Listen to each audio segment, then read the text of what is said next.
Hello champions, welcome to the channel of SBR EdTech। আজকে ভূগোলের প্রথম চ্যাপ্টার ভূগাঠনিক তত্ত্ব, যেটি সেমিস্টার 3-তে তোমাদের ইম্পর্টেন্ট একটি চ্যাপ্টার রয়েছে। সেখানে প্রধান টপিকটি হলো মহী সঞ্চারণ তত্ত্ব। সেটির সেকেন্ড মাস্টার ক্লাসে আমরা চলে এসেছি। প্রথম ক্লাসে আমরা জানতে পেরেছি মহী সঞ্চারণ তত্ত্বকে কি বলা হয় এবং সেটি কে আবিষ্কার করেছিলেন এবং সেটি কিভাবে ঘটলো সব কিছু জেনেছি। যে এই যে সমস্ত দেশগুলো একসময় একত্রিত ছিল, তারপরে সেগুলো বিভক্ত হলো কিভাবে এবং কোন কোন বিজ্ঞানী সেটি থিওরিটি নিয়ে আসলেন, সেগুলো সব জানা হয়ে গেছে। আজকে আমরা জানবো মহী সঞ্চারণ তত্ত্ব, এই যে জিনিসটি ঘটেছে, দেশগুলো একসঙ্গে ছিল তারপর বিভক্ত হয়ে গেছে, এটা প্রমাণটা কি আছে, প্রমাণগুলো আজকে জেনে নেব। কিন্তু তার আগে কিছু কোশ্চেন আমাদের মাথায় আসে। যখন এগুলো বিজ্ঞানীদের মাথায় কোশ্চেনগুলো আসলো, তখনই তারা ভাবলো যে চলো প্রমাণ খুঁজে নেওয়া যাক। যেমন আন্টার্কটিকা অঞ্চলে কি থাকে, সবসময় বরফ থাকে। আন্টার্কটিকাতে সবসময় বরফ থাকে, তাহলে সেখানে কি কোনোদিন গাছ ছিল? কখনোই ছিল না। তাহলে সেখানে কয়লার আবির্ভাব কি করে ঘটলো? কয়লার খনি কি করে পাওয়া গেল আন্টার্কটিকাতে, ক্রান্তীয় অঞ্চলে? মানে কয়লা তৈরি হতে গাছ নয়তো প্রাণী দরকার হয়। যেখানে শুধুমাত্র বরফ, সেখানে কয়লা কি করে আসলো? এটা একটা প্রশ্ন। দ্বিতীয় প্রশ্ন, ভারত, দক্ষিণ আফ্রিকা, অস্ট্রেলিয়ার মতো উষ্ণ অঞ্চলে হিমবাহের ক্ষয়কার্যের চিহ্ন কি করে পাওয়া গেল? মানে ভারত যেখানে এত গরম পড়ে, সেখানে হিমবাহের দাগ পড়ে আছে এখনো বিভিন্ন অঞ্চলের শিলাতে। যদি আমরা পাহাড় পর্বতে যাই, দেখবো সেখানে পাথরগুলোতে অনেকগুলো ডোরাকাটার দাগ কেটে দেওয়া আছে। সেটা কি, কোন জিনিসটি উৎপন্ন করলো? সেটি হিমবাহ করেছিল। আটলান্টিকের দুই পার, আটলান্টিকের দুই দিকে কেন প্রাণীদের মধ্যে অদ্ভুত মিল পাওয়া যায়? যেখানে এই আটলান্টিক মহাসাগরের মাঝখানে কিন্তু বিশাল জলরাশি, এবং এপারের স্থলে আর ওপারের স্থলের মধ্যে যে জীবাশ্মগুলো পাওয়া যাচ্ছে, তাদের মধ্যে মিল কেন? চলো ভালো মতো ইন্টারেস্টিং এই স্মার্ট ক্লাসে আমরা জেনে নেব, খুবই সহজে বুঝে নেব। প্রথমেই আমরা আবার জেনে নিই আলফ্রেড ওয়াগনার। তিনি কিন্তু এই মহী সঞ্চারণ তত্ত্বটি নিয়ে এসেছিলেন, যেখানে তিনি বলেছেন এই সমস্ত দেশগুলি একসময় এরকমভাবে একত্রিত ছিল, পরবর্তীতে এখন বর্তমানে যেরকম ওয়ার্ল্ড ম্যাপে দেখি এভাবে ছড়িয়ে গেছে। চলো, এরপরে অতীতকালে তাহলে কেমন ছিল দেখতে, এরকম। এখন বর্তমানকালে আমরা সেটিকে এভাবে দেখি, আর এটাকে আমরা কি বলি? World map. যেখানে ইন্ডিয়া আমাদের এখানে রয়েছে, আর অতীতকালে ইন্ডিয়া এখানে ছিল, যেটা ট্রাভেল করে এখানে চলে আসে পরবর্তীতে। ওকে, তো আলফ্রেড ওয়াগনার কি বললেন যে এই যে মহী সঞ্চারণ তত্ত্ব, এটা দুটি প্রবল শক্তির ফলে ঘটতে পারে।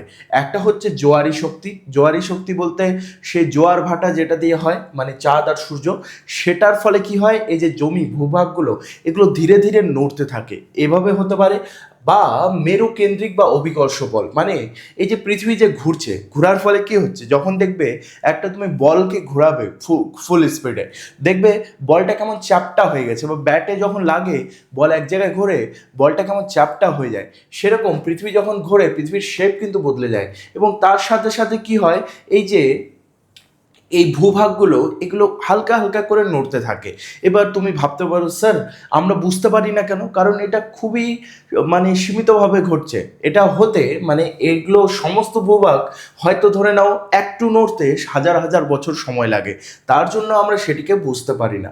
তাহলে মহী সঞ্চারণ তত্ত্বের দুটি প্রমাণ কারণ হলো জোয়ারি শক্তি এবং মেরুকেন্দ্রিক বল বা অভিকর্ষ বল।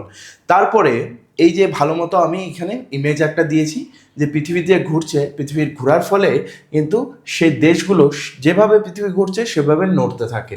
এবং তারপর জোয়ার ভাটারও একটা শক্তির দিয়েছি, যেহেতু এই যে চাঁদ মাঝখানে টানছে, তো কখনো কখনো ভূমিখণ্ডগুলোকে সে আস্তে আস্তে সরিয়ে দেয়। ওকে, এবার আমরা প্রমাণগুলো দেখে নেব কি করে প্রমাণ পাচ্ছি যে এটা একসময় একত্রিত ছিল। ভাবো যে আমরা হঠাৎ করে কেউ একজন বিজ্ঞানী ভাবলো যে হতেও তো পারতো এই মাটিগুলো একসঙ্গে একসময় একত্রে ছিল এবং পরবর্তীতে ভেঙে গেছে। এটা প্রমাণ তো চাইবে, অন্যান্য সায়েন্টিস্টরা বলবে প্রমাণ দিন, না হলে আমরা এটা মানবো না। তো প্রথম তত্ত্বতে তিনি বললেন কি, এই যে জিগস পাজল, জিগস ফিট যেটাকে বলা হয়, দেখো একদম অ্যাকুরেটলি ভেঙে গিয়ে ওটা বাদিকে চলে গেছে। বা এরকম হতে পারে যে এই দুটো একসঙ্গে ছিল, তারপরে এটা ভেঙে গিয়ে এদিকে চলে গেছে, কত সুন্দর যদি আমরা একত্রে করে দিই, এটা কিন্তু একদম মিলে যাবে, যেরকম পাজল মিলাই আমরা, তাই না? তো এটাকে বলা হয় জিগস অফ হিট একটা তত্ত্ব, যেটা দিয়ে আমরা প্রমাণ পাই যে আটলান্টিক মহাসাগরের দুই উপকূল রেখার মধ্যে অভূতপূর্ব মিল রয়েছে, যেটা কি দক্ষিণ আমেরিকা আর আফ্রিকার উপকূল। ঠিক আছে, দক্ষিণ আমেরিকা এবং আফ্রিকার উপকূল কিন্তু একদম পাজলের মতো মিলে যাওয়ার মতো। ওকে, যেমন এই যে বলছে ব্রাজিলের উপকূল আর আফ্রিকার গিনি উপসাগর। এরপর দেখো আরেকটা প্রমাণ কি রয়েছে, ভূতাত্ত্বিক প্রমাণ। ভূতাত্ত্বিক প্রমাণ মানে কি, এখানে যে ধরনের মাটি পাওয়া যায় এখানেও অনেকটা সেই ধরনেরই মাটি পাওয়া যায়, বা এখানে যে খনিজ পদার্থগুলো পাওয়া যায় এখানেও তাই খনিজ পদার্থ পাওয়া যায়। মানে ধরে নাও এখানে লোহা অনেক পাওয়া যায়, তো এখানেও অনেক লোহা পাওয়া যায়। এখানে ধরে নাও অনেক সোনা পাওয়া যায়, তো এখানেও সোনা পাওয়া যায়। তো এটা সম্ভব কি করে যে দুটো জায়গাতে একই পরিমাণের একই ম্যাটেরিয়ালসগুলো পাওয়া যাচ্ছে? কারণ এটা একসময় একত্রে ছিল। বলে না যে ওই ওই জেলাতে মানে দার্জিলিংয়ে গেলে চা খুব উৎপন্ন হয়, চা খুব পাওয়া যায়। ভবিষ্যতে যদি এরকম হয় যে ধরে নাও এই মহিষঞ্চরণের জন্য দার্জিলিং ভেঙে গেল, তো একটা দার্জিলিং চলে গেল ধরে নাও একদম কলকাতার দিকে, তারপরে মানুষ অবাক হবে, আরে কলকাতায় এত সুন্দর চা কী করে তৈরি হচ্ছে? কিন্তু এক সময় সেটা দার্জিলিংয়েরই মাটি ছিল, তার জন্য খুব ভালো সেখানে চাষ হচ্ছে। তো সেরকমভাবেই যদি তুমি ভাবো, এটা যখন ভেঙে গিয়েছে এখানে আর এখানকার মাটি আর এখানকার খনিজ পদার্থ, এখানকার খনিজ পদার্থের মধ্যে অনেক মানে সিমিলারিটিস আছে। আর শিলা যদি বলতে চাও তুমি, যে এখানে যেই পাথরগুলো পাওয়া যায় এখানেও সেই পাথরগুলো পাওয়া যায়। কয়লার সঞ্চার যদি বলো তুমি, ভারতীয় উপদ্বীপ, দক্ষিণ আমেরিকা এবং অস্ট্রেলিয়ার সিল্ট, এগুলো একসময় একত্রে ছিল, আর সেই জায়গাগুলোতে কিন্তু কয়লার সঞ্চয় অনেক বেশি দেখা যায়। ওকে, তারপর মাটির কথা তো আমি বললাম একই ধরনের মাটি। তো এমসিকিউ আমরা কি দেখতে পারি, যে উত্তর আমেরিকার অ্যালপেশিয়ান সমান সমান হচ্ছে ব্রিটেনের ক্যালিডোনিয়ান পর্বত। মানে এই দুটো কিন্তু একদম ম্যাচিং রয়েছে শিলার দিক থেকে এবং মিনারেলসের দিক থেকে, মানে বলতে গেলে যেগুলো খনিজ পদার্থ রয়েছে। উত্তর আমেরিকার নিউফাউন্ডল্যান্ড এবং পশ্চিম ইউরোপের আয়ারল্যান্ড ওয়েলসের সঙ্গে সিমিলারিটিস রয়েছে। উত্তর আফ্রিকা আটলাস পর্বত, দক্ষিণ ইউরোপের আলপসের সঙ্গে সিমিলারিটিস রয়েছে। তো এগুলো মনে রাখার মতো। আর আমি আশা করছি তোমাদেরকে আমি বোঝাতে পারছি যে মহিষঞ্চরণ তত্ত্বের প্রমাণগুলো। তারপর আরেকটা জিনিস কি, এই যে দেখো জলবায়ুগত প্রমাণ। জলবায়ুগত প্রমাণটাকে এখানে দেখি আমরা, যে হিমবাহের ওই চিহ্নটা আমি যেটা বললাম, যে ভারত, দক্ষিণ আফ্রিকা, ব্রাজিল, অস্ট্রেলিয়া, এরা কিন্তু আলাদা আলাদা দেশ প্রতিটি, না? আর এই প্রতিটি দেশ অনেক দূরে দূরে অবস্থিত, কিন্তু দেখা গেছে একই রকম দাগ পাওয়া গেছে। এই যে এরকম মাটির উপরে দাগ হয়ে গেছে, যেন মাটিটা বেলচা দিয়ে সেখানে খনন করা হয়েছে, এরকম মানে গভীর দাগ। সেটা কিন্তু ভাবছো তুমি, কই স্যার আমরা মাটির উপরে তো দেখি না। না, মাটি যখন খনন করা হয় বা যখন জীবাশ্মগুলো বার করা হয়, তখন দেখবে মাটির মধ্যে অনেকগুলো ভাঁজ পড়ে আছে। যদি তুমি কোনো গুহার ভিতরে যাও, তখন দেখবে ভিতরে মাটির অনেক ভাঁজ থাকে। সেগুলো কিসের দ্বারা তৈরি হয়? সেগুলো তৈরি হয় হিমবাহ অথবা জলের দ্বারা। তো হিমবাহের এই চিহ্নগুলো সেখানে পাওয়া গেছে। তারপরে অতীতের ক্রান্তীয় চিহ্ন, মানে শীতল, সেই বর্তমানে যেটা শীতল। ওকে, উত্তর গোলার্ধের উত্তর মেরু অঞ্চলে প্রাচীন উষ্ণ জলবায়ুর চিহ্ন পাওয়া গেছে, এবং কানাডা, যুক্তরাষ্ট্র, রাশিয়ার মধ্যে শীতল দেশের প্রাচীন প্রবাল প্রাচীর পাওয়া গেছে, যা উষ্ণ দরিয়ায় সম্ভব। জানো এরকমও থিওরি আছে, তোমরা ইউটিউবে সার্চ করবে, যে মাউন্ট এভারেস্ট বলবো না, হিমালয়ের ওপরে ফিশের ফসিল পাওয়া গেছে। বিশ্বাস করবে এই কথাটা, যে একটা পর্বতের ওপরে মাছের ফসিল পাওয়া গেছে, আর শুধু এক দুটো নয় যে মানুষ গিয়ে খেয়ে ফেলে আসছে আর সেটাই ফসিল হয়ে গেছে, এরকম নয়, অনেক অনেক পাওয়া গেছে। তার মানে কি, এই যে ইন্ডিয়া যখন ইয়ের দিকে যাচ্ছিল, এশিয়ার দিকে, তখন ইন্ডিয়া যখন ফর্ম হয়, তখন যেই সাগর থেকে নিয়ে যাওয়া সেই মাছ টাছগুলো যখন একসঙ্গে সেখানে ধাক্কা খায়, সেটা পর্বতের উপরে উঠে যায় সেই শিলাগুলো। এককালে সেটা একটা মহাসাগর ছিল, কিন্তু ভবিষ্যতে সেই মহাসাগরটাই হয়ে, মানে ইন্ডিয়া আর এশিয়ার মধ্যে যখন সেই সংঘর্ষ হয় প্লেটের, তখন সেটা মাছের জীবাশ্মগুলো উপরে উঠে যায়। এর ফলে কি হয়, সেই মাছের জীবাশ্মগুলো পাহাড় পর্বতের উপরেও পাওয়া যায়। ওকে, তার মানে এক সময় এই দেশগুলো আলাদা আলাদা ছিল। লবণ, জিপসাম, উত্তর গোলার্ধর নিরক্ষীয় অঞ্চলে সৃষ্ট মরুভূমির লবণ জিপসাম স্তর বর্তমানে শীতল অঞ্চলেও বিদ্যমান, যেটা অ্যাকচুয়ালি মরুভূমি অঞ্চলে তৈরি হয়েছিল সেটা শীতল অঞ্চলেও পাওয়া যাচ্ছে। তার মানে এটা বোঝা যায় যেটা এককালে মরুভূমি ছিল সেটা এখন শীতল হয়ে গেছে। ওকে, বর্তমানে ওড়িশার তালচের অঞ্চলে পার্মো কার্বনিফেরাস যুগের হিমবাহের অবস্থান অকাট্য প্রমাণ করা যায়। এটা তাহলে একটা শর্ট কোশ্চেন আসতে পারে যে পার্মো কার্বনিফেরাস যুগের হিমবাহের অঞ্চলের অকাট্য প্রমাণ কোন অঞ্চলে পাওয়া যায়? ভারতের ওড়িশা অঞ্চল বা ভারতের পশ্চিমবঙ্গ, অনেকগুলো অপশন দিয়ে দিল, তোমরা এটা নোট করে নিতে হবে। নেক্সট প্রমাণে আসছি আমরা জীবাশ্মগত প্রমাণ, যেটা আমি বললাম যে তোমরা সবাই জানো যে এটার সঙ্গে এটা একসঙ্গে ছিল, তারপরে এই ভারতবর্ষটা একসময় এখানে ছিল, তারপর অস্ট্রেলিয়া সেটা একসময় এদিকে ছিল, তাই না? সবগুলো একসঙ্গে ছিল। তবে এই দেশের মধ্যে যার জীবাশ্ম পাওয়া গেছে, যেই প্রাণীটার, সেই প্রাণীটার জীবাশ্ম এখানেও পাওয়া গেছে, এখানেও পাওয়া গেছে, আর এখানেও পাওয়া গেছে। তো সায়েন্টিস্টরা অবাক হয়ে গেল যে এতগুলো প্রাণী যেগুলো কোনোদিন সাঁতার কাটতে পারে না, মানে এমন এমন প্রাণী আছে, যেমন ধরে নাও শিয়াল। শিয়াল কিন্তু কোনোদিনও এতটা পথ সাঁতার কাটতে পারবে না, কোনো প্রাণীই পারবে না। মানে যদি আমি যাদের স্থলের প্রাণীর কথা বলি, মাছের কথা বলছি না, তারা এতটা কোনোদিন সাঁতার কাটতে পারবে না। তবে এখানকার প্রাণী আর এখানকার প্রাণীর মধ্যে সিমিলারিটিস কী করে আসলো, জীবাশ্ম কী করে পাওয়া যাচ্ছে? ওকে, তো এটা একটা থিওরি হলো। তো আমি দেখিয়ে দিই কোন কোন জিনিসগুলো এই ইয়েতে পাওয়া গেছে। যেমন এই ধরে নাও সাইনো সাইনোকথ্যানাস ন্যাথাস, সাইনোকন্যাথাস, এটা হচ্ছে বৃহৎ একটা কুকুর বা নেকড়ের সরীসৃপের প্রাণী, যেটা দক্ষিণ আফ্রিকা, আর্জেন্টিনা, আন্টার্কটিকা আর চীন, কত দূরে দূরে এই দেশগুলো আছে, আর এদের মধ্যে এই জীবাশ্মগুলো পাওয়া গেছে। তার মানে এককালে এগুলো একসঙ্গে ছিল, আর এই প্রাণীটি কোনো কারণে মারা গেছে এবং মাটির নিচে দেওয়া পড়ে গেছে। তারপর যখন বিভক্ত হয়ে চলে গেল দেশগুলো অন্য অন্য দিকে, তো এর যে জীবাশ্ম আছে সেটা অন্য অন্য দিকে চলে গেল। ঠিক আছে, আর একটাই কুকুরের কথা বলছি না বা একটাই নেকড়ের কথা বলছি না, এখানে আমি লক্ষ লক্ষ নেকড়ের কথা বলছি যারা অন্যান্য দেশে চলে গেল এবং সেখানেই মারা গিয়ে জীবাশ্ম হয়ে গেল। তারপর আরেকটা দেখতে পাচ্ছ, এগুলো যেগুলো আমি এমসিকিউ অ্যালার্ট লিখে দিয়েছি, এগুলো ইম্পর্টেন্ট আছে। মার্সুপিয়াল, এটা কোথায় কোথায় পাওয়া যায়? অস্ট্রেলিয়া, তাসমানিয়া, নিউগিনি, দক্ষিণ মধ্য আমেরিকা, এগুলো রয়েছে। এরপরে মেরু ভ্রমণ বা পোলার ওয়ান্ডারিং, এই জিনিসটিতে সহজে, এটা অতটাও ইম্পর্টেন্ট নয় কিন্তু জেনে রাখা ভালো যে কি হয়েছিল। বিজ্ঞানী ASK রানকর্ন আর PS ব্ল্যাকেট ইউরোপ ও আমেরিকার মধ্যে সংগৃহীত শিলার চৌম্বকত্ব পরীক্ষা করে। গত 50 কোটি বছরে পৃথিবীর চৌম্বকীয় মেরু স্থির থাকেনি। উত্তর মেরু মধ্য প্রশান্ত মহাসাগর থেকে শুরু করে উত্তর পূর্ব এশিয়ার দিকে সরে এসেছে বলে মনে হয়। মানে যখন তারা চৌম্বকত্ব এগুলো শিলার দ্বারা করলো, পরীক্ষা করলো, দেখলো যে মনে হচ্ছে শিলাগুলোর অবস্থান এখানে ছিল না, এগুলো অন্য জায়গার মানে চৌম্বকত্ব নিয়ে এখানে এসেছে। সাপোজ তুমি ধরে নাও এক একটা শিলার এক একটা চৌম্বকত্ব পরিমাণ থাকে। কোনো পাহাড়ের মধ্যে কোনো যদি শিলা থাকে সেটার চৌম্বকত্ব পরিমাণ কখনো কখনো বেশি হয়। তো সেই শিলাগুলো এককালে সমতল ভূমিতে পাওয়া যাচ্ছিল এবং সেখানে দেখে তারা অবাক হয়েছে, পাহাড়ের শিলা এখানে আমরা কি করে পাচ্ছি? কারণ সেই যে শিলাটা সেটা এককালে পাহাড়ি অঞ্চলে ছিল, কিন্তু যখন দেশ সেই মহিসঞ্চারণের ফলে ভাগ হয়ে গেল, তারপর সেটি সমতল ভূমিতে চলে গেল। ওকে, এভাবে সে কিছুটা জানতে পেরেছিল। এটা জাস্ট সহজভাবে আমি বোঝালাম, এটা আরও থিওরি আছে যেটা তোমাদের অত ইম্পর্টেন্ট নয়। তারপর আরও কয়েকটা প্রমাণ যেটা তোমাদের আমি দেখালামই, যে কত সুন্দর এখানে একদম পাজলের মতো মিলে যাচ্ছে।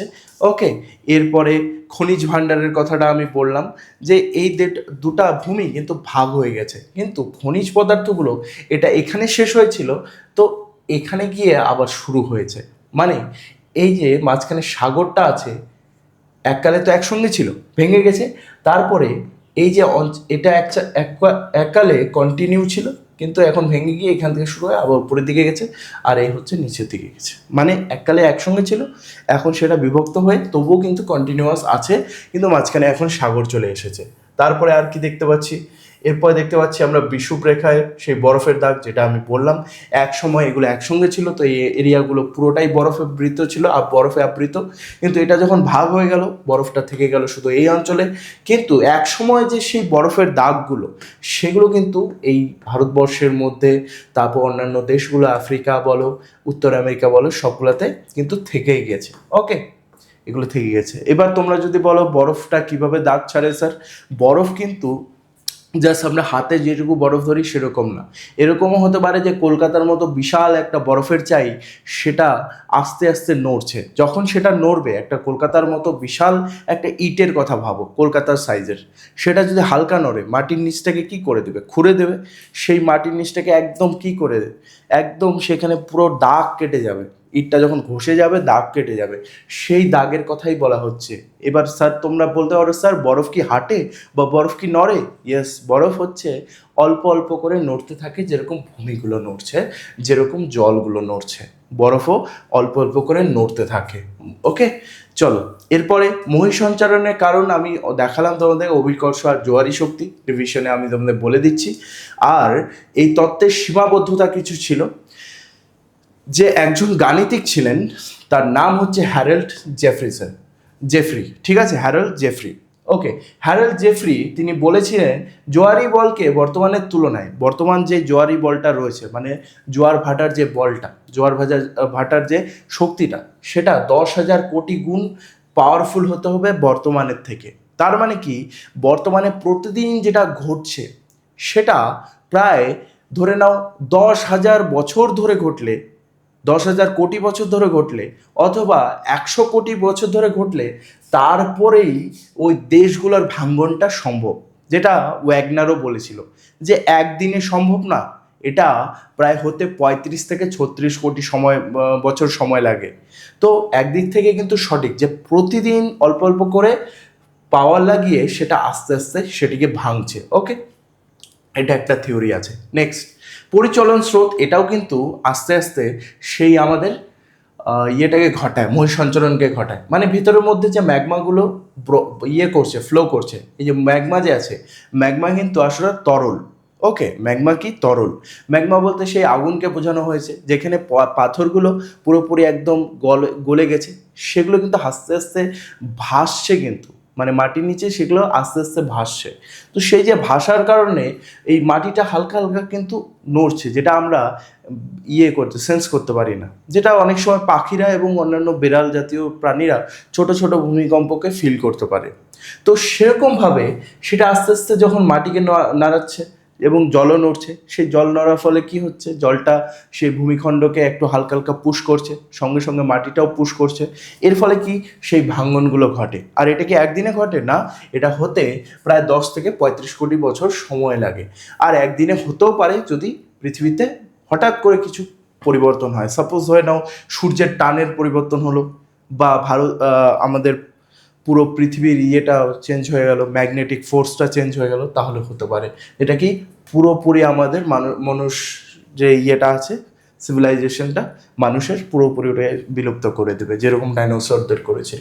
ওকে, তারপর এই তত্ত্বের মধ্যে কিছু কিছু অভাব আছে, যেমন শক্তির অভাব, যেটা আমরা একটু আগেই বললাম, 10,000 কোটি গুণ পাওয়ারফুল হতে হবে।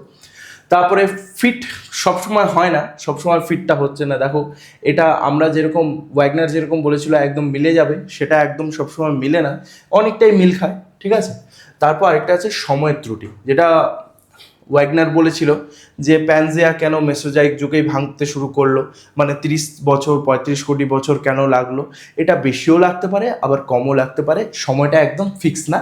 এই ধারণাগুলো পরবর্তীতে আসলো, এবং ভবিষ্যতে আরও অনেক সায়েন্টিস্ট আসবে, অনেক বিজ্ঞানী আসবে, যারা অনেক অনেক নতুন তত্ত্ব নিয়ে আসবে, আর এই তত্ত্বগুলোতে অনেক কিছু ত্রুটি বের করবে। তো এগুলো হতেই থাকে, ডারউইনের তত্ত্ব যেরকম রয়েছে সেগুলো যেমন আস্তে আস্তে আরও এভলভ করছে, তো এরকম নতুন নতুন তত্ত্ব আসবেই, আর আমাদেরকে সেগুলো হালকা হালকা করে জানতে থাকতে হবে। তো আমি আশা করছি তোমাদেরকে আমি খুব ভালোভাবে এই চ্যাপ্টারটি বোঝাতে পারলাম, যেটা মহাসঞ্চারণ তত্ত্ব। এরপরে আর কোনো ক্লাসের দরকার হবে না, যদি মাস্টার ক্লাস 1 দেখে থাকো এবং এই 2টা দেখে নাও। মাস্টার ক্লাস 1-এর লিঙ্কটা আমি ডেসক্রিপশনে দিয়ে রাখলাম। যারা যারা আমার আলফা ব্যাচের মধ্যে রয়েছে, আলফা ব্যাচে তোমাদেরকে আমি জিওগ্রাফির এই প্রথম চ্যাপ্টারের প্রিমিয়াম নোটসগুলো দিয়ে দেবো, ডাউনলোড করে নিও এবং অবশ্যই সেগুলোকে পড়ে নিও। এবং স্মার্ট নোটসগুলোও দেওয়া থাকবে, সেখান থেকে এই স্মার্ট নোটসগুলো দেখে তুমি খাতায় নোট করে নিও। এই ক্লাসটিই দেখতে হবে এমন কোনো মানে নেই, স্মার্ট নোটসটা অ্যাপের মধ্যে যখন ইচ্ছা তুমি দেখতে পারো। See you soon guys.